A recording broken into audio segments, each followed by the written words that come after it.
కల్తీ లిక్కర్ కుంభకోణంలో మాజీ మంత్రి జోగి రమేష్ను, ఆయన సోదరుడిని, అనుచరులను కూడా అరెస్ట్ చేయటం అన్నది ఇటీవలి కాలంలో ముఖ్యమైన పరిణామం కింద చెప్పాలి.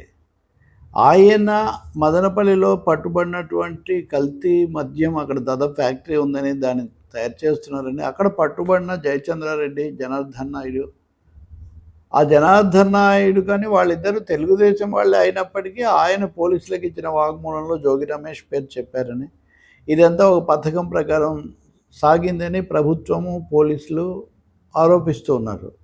దాని మీద జోగి రమేష్ చాలా ప్రకటనలు చేశాడు. ఆఖరికి నాటకీయంగా కనకదుర్గమ్మ కొండకెళ్ళి అక్కడ ఏదో ప్రమాణం చేశారు.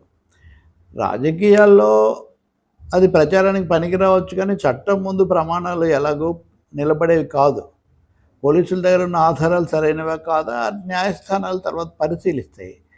కానీ ఒక్కరికి సంబంధించిన వాళ్ళు ఆ తెలుగుదేశం తరఫున పోటీ చేశారు, లేదా తెలుగుదేశం మనుషులు కాబట్టి మాకు సంబంధం లేదని వైసీపీ వాళ్ళు చెప్పడం కష్టం. ఎందుకంటే వైసీపీ వాళ్ళ కింద అరెస్ట్ అయినటువంటి వాళ్ళు, రాజ్ కసిరెడ్డి లాంటి వాళ్ళు, వీళ్ళు టీడీపీతోనే వ్యాపారం చేశారని వైసీపీ వాళ్ళు ఆరోపిస్తున్నారు.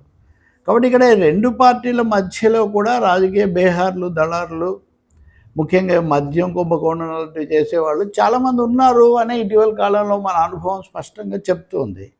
వీళ్ళ అవసరార్థం అటు ఇటు మారుతుంటారు. రాజకీయ నాయకులు బహిరంగంగా పార్టీలు మారి టికెట్లు తెచ్చుకొని పోటీ చేస్తే, ఈ దళారులు డబ్బు కోసం అడ్డదోవలు తొక్కేవాళ్ళు, అక్రమాలకు పాల్పడేవాళ్ళు ఎవరి అధికారంలో ఉన్నా వాళ్ళతో మంచిగా ఉండి తమ పనులు జరిపించుకొని తమ జేబులు నింపుకుంటూ ఉంటారు అన్నది చాలా కేసుల్లో మనకు అనుభవానికి వస్తుంది. ఇప్పుడు అనేక మంది పట్టుబడిన వాళ్ళందరూ మాకు సంబంధించిన వాళ్ళు కాదు, మీకు సంబంధించిన వాళ్ళు అంటారు. రాజకసిరెడ్డి ఉన్నారు, ఆయన జగన్తోనే ఉన్నారు కదా, కీలక పాత్ర వహించారు కదా, విజయసాయిరెడ్డి కూడా చెప్పారు కదా. ఇప్పుడు ఆయన మాతో కాదు, ఆ ఎంపీ కేసినేనితో చిన్నితో చేశారు అంటే చేస్తే చేసి ఉండొచ్చు, ఇద్దరితో కూడా చేసి ఉండొచ్చు.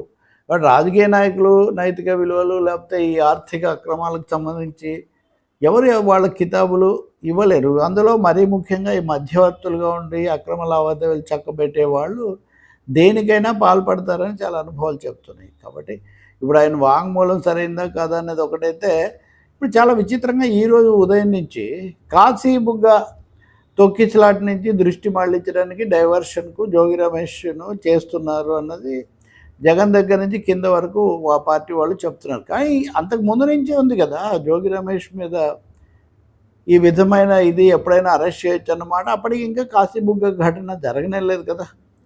ఇంకొకటి మద్యము, దానికి సంబంధించిన లింకులు అది మాట్లాడకుండా ఈ తాజాగా జరిగిన కాశీబుగ్గదనేది అంటే వైసీపీ వాళ్ళే కావాలని డైవర్షన్ ఆరోపణకు బలం చేకూరడం కోసం దీన్ని తీసుకొస్తున్నారన్న సందేహం కలుగుతుంది. ఇంకా మూడో విషయం, తప్పనిసరిగా వాళ్ళు తెలుగుదేశంలోకి ఎలా వెళ్ళారు, తెలుగుదేశంలో వాళ్ళకి ఏం సంబంధాలు ఉన్నాయి, ఎవరితో ఉన్నాయి అనేది కూడా దర్యాప్తు జరపాల్సిందే.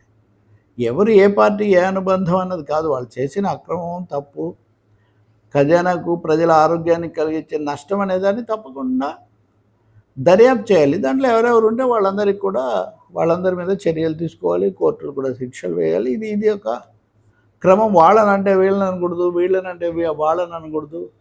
ఇద్దరి మధ్యలో వ్యవహారాలు చక్కబెట్టే వాళ్ళు చాలామంది ఉన్నారు కదా. కార్పొరేట్లు పై స్థాయిలో చేస్తే ఈ అక్రమార్కులు కింది స్థాయిలో చేస్తారు. ఇది అసలైన దీని వెనక ఉన్నటువంటి లోగుట్టు. అందుకనే ఒక సమగ్రమైన విచారణ జరిపితే తప్ప ఏ ప్రభుత్వాలు ఉన్నా మద్యం అనేది ఓ పెద్ద కామధేనువు లాంటిది అక్రమాలకు. అది స్పష్టం, అందరికీ తెలుసు. నేను కూడా చాలాసార్లు చెప్పాను.